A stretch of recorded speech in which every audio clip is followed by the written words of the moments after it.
What's up guys, Damian Keyes here. So today we are talking about my best top 10 pieces of advice for musicians, but I'm going to give you a free one. The best bit of advice I could give you as a musician is obviously to like and subscribe to this YouTube channel where we are doing this every single day. So the background to this video is very, very simple. Not only have I done 2,000 gigs, so I feel like I'm a pretty experienced and competent musician when it comes to gigging, but as well as that, in this office, just through that wall, there's a team of people whose job is to work with musicians on a weekly basis. Because at the management company, we hire around about 150 musicians every week who earn their living through gigs. So this isn't stuff I've just made up. This is stuff which frustrates us on a daily basis. And if you can fix, I promise you, it will elevate you into being a much more employable musician. So let's crack straight in. My first tip, and what I think is probably my most valuable tip, isn't even about playing. It's learn to drive. And I know the non-drivers watching are going, oh, not again. But this is such a valuable piece of advice. Because in the management company next door, we put on about 1,500 gigs per year, which will work out at about 5,000 to 7,000 gigs for musicians.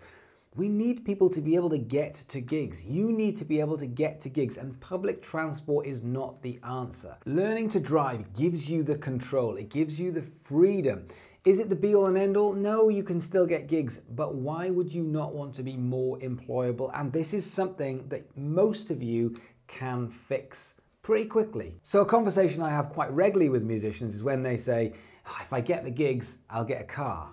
And I say, no. If you get the car, you get the gigs. That's the way it works, because as soon as you get the car or the van, people start sniffing around. Oh, you've got a car. Oh, actually, do you know what? We need a new drummer, or we need a new bass player, because it's more valuable than just the musician itself. Tip number 2, learn how to set up a PA and do sound. This is so crucial. So when I was 19 years old, I paid my way through music college by doing gigs.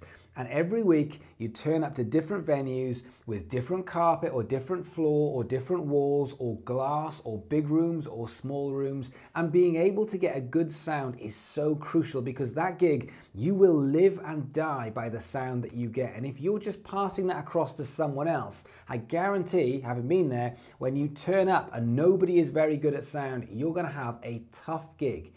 And the better the gig, the more chance you will get to have the second gig. Now, this stuff is not that hard to learn. Some time spent on YouTube and also in rehearsal rooms, starting to fiddle with the mixer will make all of the difference. But I promise you, if you are getting good at sound, it makes a huge, huge difference to your career as a musician.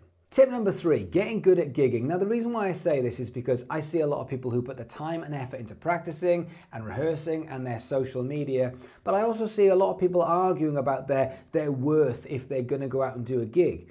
But when I do go out and see musicians play, I do notice the difference in musicians who have that experience. You can see they've put a lot of time into getting good at gigging as opposed to getting good at practicing. It's a slightly different skill. And so for the first few years of your playing career, if you're not gigging 2, 3, 4 times a week, you need to be asking that question, why am I not gigging? Why is that the case? Because there's always ways of getting gigs. Yes, it might mean you need to do some cheaper or even free gigs. Yes, you might need to be doing some open mics or jam nights. But the hours that you put into gigging are very, very different to the hours that you put into rehearsing and practicing. Tip number 4, time. Now this comes under being late and being professional, but also maximizing your time. And no, I should not need to bring this up, but it is amazing how many times I will show up to meetings or rehearsals or gigs only for musicians to turn up late enough to have given a bad impression. And I don't understand why. We've all got a phone, we've all got reminders, we've all got alarms, we've all got sat-navs on our phone which will tell us how long it's going to take to get there. Why is it that creatives have to have this allowance for being late when it's unprofessional and it shows you off as a first impression as a bad professional? Tip number 5, learning songs until you cannot play them wrong. In fact, professional musicians live by the phrase, genius is in the attention to detail. So if you're gonna learn a song, you're not learning it roughly. You are learning it exactly, the time, the feel, the frequencies, the sound, the notes, the chords, all of the detail that goes into it. You have to remember that For most bands, when they've gone into the studio, that is a culmination of thousands of hours leading up to how they want that song to sound, including every detail and frequency that goes into it. So for you to just come along and then change it and go, so I just roughly do an amalgamation of that bass line or those chords, all you're doing is you're making it sound shitter. So when it comes to gigs or auditions or rehearsals, learn this material so you cannot play it wrong. Go through every detail with a fine-tooth comb, because I promise you, when it comes to conquering your city as a musician, that is a big one. Everyone needs to know that you are the go-to guy, and you are going to be the go-to guy for all of these reasons. But if you can't learn songs properly, you will never be the go-to guy. Tip number 6, a second instrument. In fact, I'm going to go further than that. A second and a third instrument, because if you're a bass player, you should be able to play some guitar and vice versa. Drums, you should have some theory knowledge to be able to pick up percussion, but there is something else as well, which is, I believe, as a musician, if you want to be as employable as you can be, you need to learn to sing. And you might be completely tone deaf, but most of you aren't. Most of you have got into music because you understand theory and you can sing enough to get by. If you can sing a little bit, as in hold some kind of tune, then you can sing. So let me tell you a story. So I spent 10 years of my life as a bass player, just turning up, playing bass, doing a little bit of BVs, but you know, as little as I could get away with, until I just got a bit bored of dealing with singers, and myself and my best mate decided, do you know what, if we could sing, this would be so much easier. We hired a rehearsal room, and every week for 2 or 3 hours, every couple of days, we'd turn up and we just shout and scream and try and sing. And it was awful, it was horrific, we were terrible singers, but we persevered with it. And we got to the point where not only could we sing lead in order to be able to drive band rehearsals through, but then we could cover it on gigs. Our BVs were stronger, we could do lead vocals, and I promise you, because of that decision I made, whatever happens with my business, I will never, ever go hungry as a musician, because now I can play bass, and if I need to, I can sing live. Therefore, there will always, always be gigs for me. Number 7, conquering your town or city. Now I'm going to do an entire video on this because I think there's a real art form to conquering your town or your city. But it starts with a bunch of these things. It starts with how you are going to be the go-to musician. When someone says to you, do you know any bass players or do you know any drummers? There'll be one person that sticks out in your head that you will recommend because you trust them with your reputation, saying this guy won't let you down, therefore he won't let me down if I recommend him or her. You need to be that person times by everyone, which means you need to be showing up at all the gigs. You need to be good at networking. You need to be on that stage more than you're off it. People need to be turning up and going, oh, it's that person again. And then from that, you'll get better as a musician. If you can learn some other instruments, if you can be the person that can do everything and is always saying yes to everything, all of a sudden you get elevated above all of the other musicians. And let's face it, in every town and city, there are millions. So it does come down to your work ethic. It does come down to your attitude. It does come down to how fast you can learn songs. It does come down to your organization.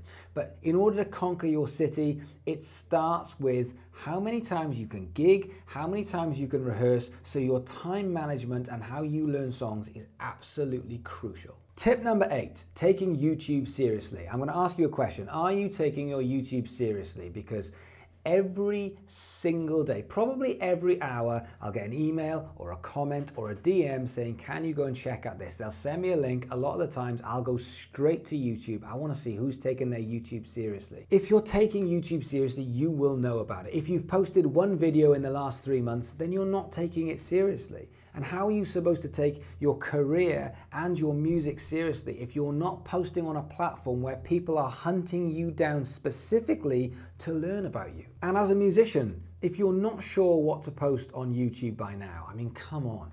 You're a musician. You post your music. You post your playing. You post your story.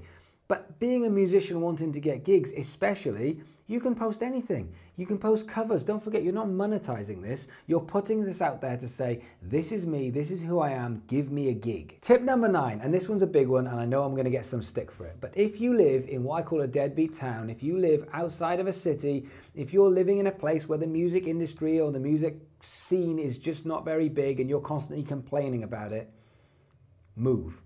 I know that's harsh, but you are hampering your career if you are not putting yourself in a place where there are opportunities. And there are going to be more opportunities in bigger towns and bigger cities. And yes, it does mean leaving your friends, and yes, it doesn't mean leaving your family. But if you are serious about this and you need to go and get more work, then it's going to happen in a city or a town.